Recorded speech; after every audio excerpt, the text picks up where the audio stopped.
یو چا څومره ښه ویلي که چیرې ستا سره یو هنر وي که چیرې ته یو قابلیت لري نو همدا اوس یې وازمایه کنې دا زندګي د دا دوهم وار موقع نه درکوي او کله چې ته خپل هنر خلکو ته ورشایي نو خلک ستا پر هنر باندې خندا جوړوي په تا باندې مذاق کوي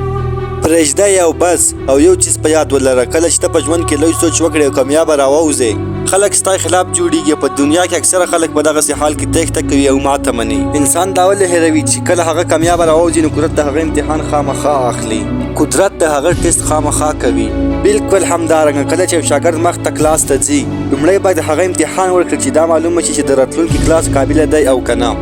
کله چې انسان د وظیفې د ترلاسه کولو لپاره ځي تر ټولو در مخ د هغه څخه انټرویو اخیستل کیږي چې معلومه شي د وظیفې د ترلاسه کولو قابله دی او که نه همدارنګه قدرت د انسان امتحان اخلي چې د کامیابي قابل دی او که نه که چیرې ته غواړې چې ته کامیابه شې نو تر ټولو در مخه دې باید عادتونه بدل کړې ته باید خپله بدل سې هغه زاړه عادتونه هغه زاړه رویه هغه زوړ چلن هغه زوړ غرور باید ته بدل کړې ځکه د زړو عادتونو څخه هیڅ شی نشي ترلاسه کولی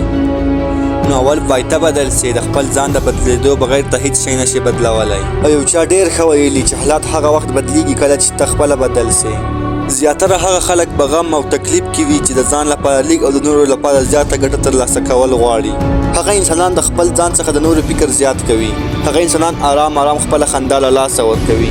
د دې لپاره یو چا ډېر ښه ویلي دي چې په ژوند کې هیڅکله هم غم مه کوه هیڅکله په یوه خبره مایوسه کېږه مه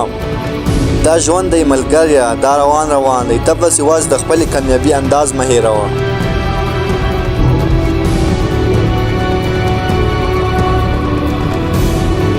که چیرې یې زده کوې نو د شمعې څخه یې زده کړه سوځېدل نه رڼا ورکول زده کړه که یې زده کوې د لمر څخه یې زده کړه ډوبېدل نه راپورته کېدل زده کړه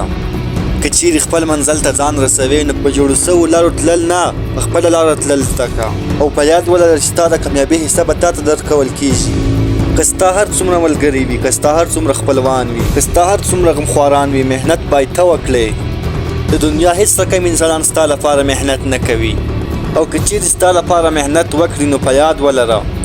ستا د کامیابۍ حصه هم هغه درڅخه وړي او په ژوند کې هره ورځ نوي څه زده کړه نوی فکر وکړه نوی کار وکړه دا وه زما د نن ورځې ویډیو که مو ویډیو خوښه شوې ویډیو لایک او چینل در سره سبسکرایب کړئ